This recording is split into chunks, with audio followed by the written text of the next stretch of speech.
Hi, viewers. This is Dr. Teresita Felicelda Gonzalez, proprietor of Philippine Global Excel Review and Tutorial. This is only for online services as of the moment because of the existing pandemic situation. Before I would like to start with my blog or the content or the topic for today, I'd like to introduce to you the slogan, my slogan. The best investment in life is education. My topic for today is about how to write an introduction for a research paper.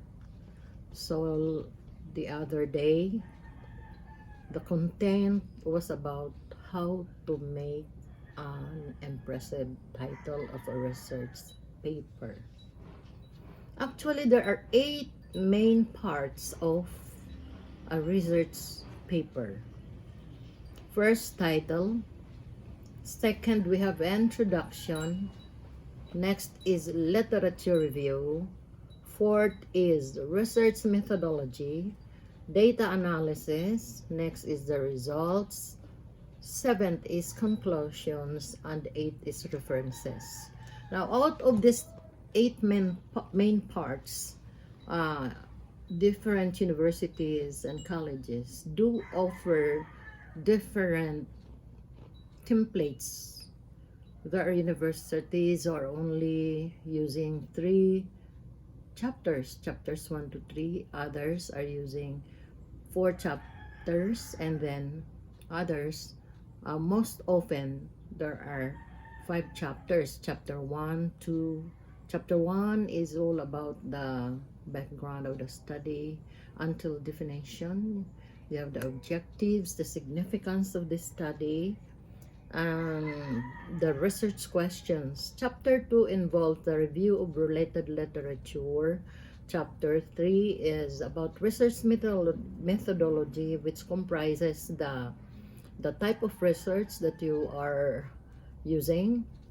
What is it about? Is it qualitative, quantitative, mixed method? Is it experimental, or is it quasi-experimental? Now, for methodology, it's not only about the type of research that you are involved. You are also going to explain further about the analysis. What statistical treatment would you apply that would fit on the study? Then the statistical tools or formulas to be applied so that you could compute for the treatment, and then you can proceed to interpretation and analysis of the results. Then chapter 4 involves the interpretation, not anymore the interpretation, but chapter 4, that is for chapter 4. Chapter 5 is the summary, the conclusions, and then final output of your research. But actually, my content of this blog is about the introduction. How do we write an impressive introduction? Actually, there are 4 parts of an introduction. First is you are going to introduce the topic first. What is the focus of your study? What is involved in the research? So if you are an academic researcher, so naturally you would be involving different subjects applied in the elementary, high school, and college. Say, for example, your focus is about reading in English. Or it can be Filipino, it can be technology and vocational education focus, and etc. There are a lot of topics involved in elementary and secondary education. First and foremost, I'd like to tell you that in writing an introduction, you should have to follow an inverted pyramid. How does a pyramid looks like? Take note of the pyramid of Egypt. This is the form, you know? So the peak is only few topic, and then the base is large. So in general, you have to talk about specific to general. But in writing an introduction, you should have it inverted. So from the base is inverted, so it should start from general to specific. Say for example, your topic is about organic farming industry in the Philippines. What is about the management of organic farming industry?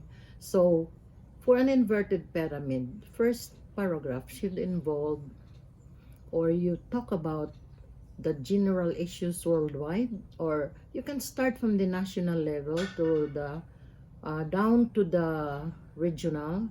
What are the issue or the statistical record about organic farming industry in the division until the local issues about farming using organic. Actually, the four parts of the introduction, the four main parts involves first, introduce the topic. How are you going to introduce the topic? Don't make long introduction. There is no actually specific page, number of pages. For some, it's only 3 up to 5 pages involved. But for this, the first paragraph should have you should be able to state boldly about your topic. Number 2, or the second part of an introduction, is you state why the topic is important. You do research in a particular topic. It's because it is very important. It is necessary. It is deemed necessary for you to do the research because you are introducing something new. The third part of an introduction is it states that there are differences of opinions about the topics. And here you will have to write citations coming from few authors, or you have read in some articles involving your title, and then you should cite the author, mention the author and the year when it has been stated. Another note, do not use very obsolete year, very obsolete topic. As much as possible for your research as of the moment for the year 2022, the reading must be from 2016 up to the present. Do not use 2012, 2010 because they are old researches already. Number 4, this is the last part of an introduction. It describes how the assignment will be structured, and clearly it states the writing of what the author's main premise is all about. What is the author's desire of writing?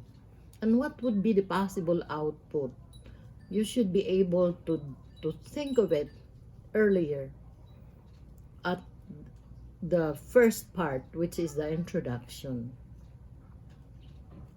So do not, aside from not making too long introductions, when you cite, at least 2 to 3 or 4 citations is enough. Do not cite too many authors and readings because that would appear as review of related literature already.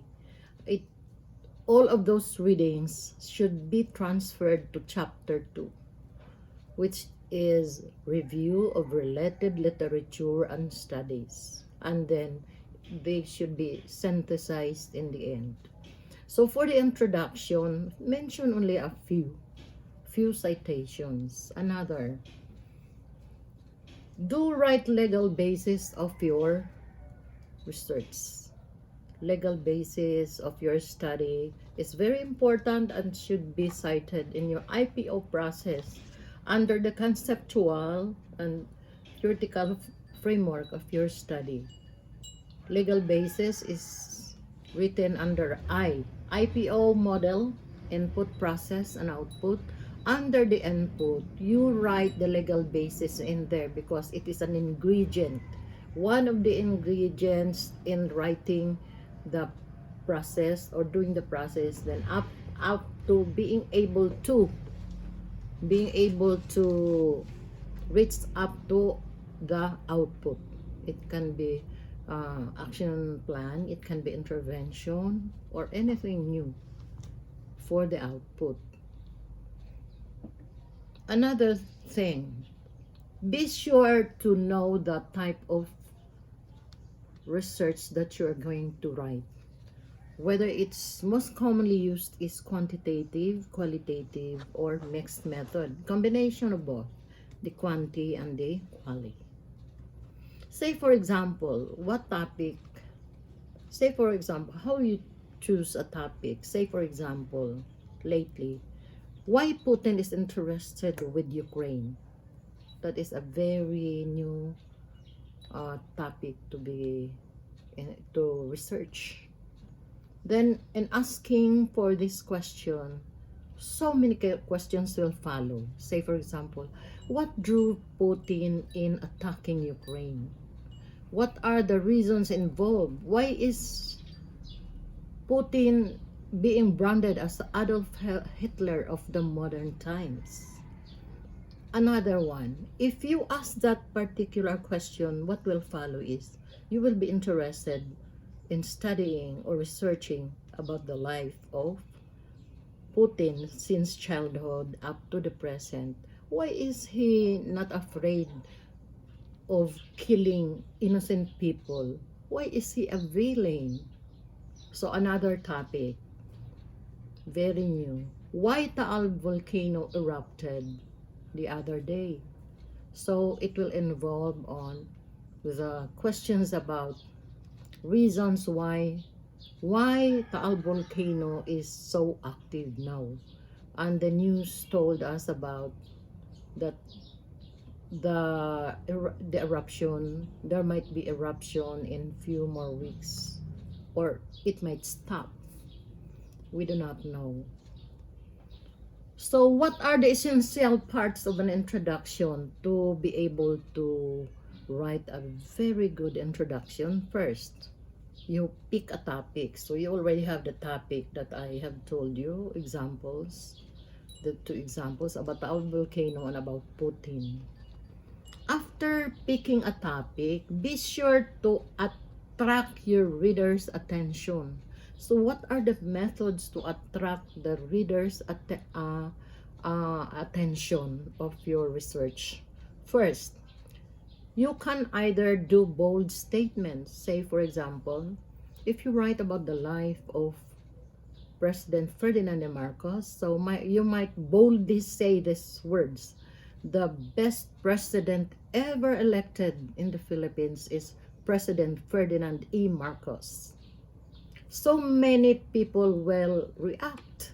Some would side, some would be affirmative, some would be negative, and there would be several reactions. So that is already driving attention of your reader.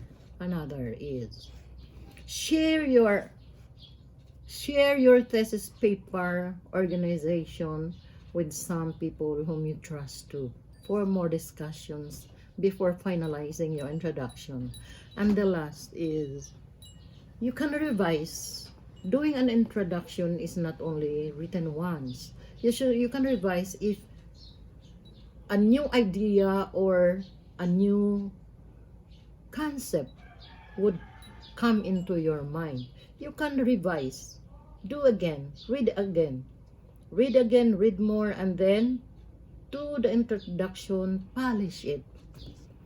There is really importance of polishing your introduction.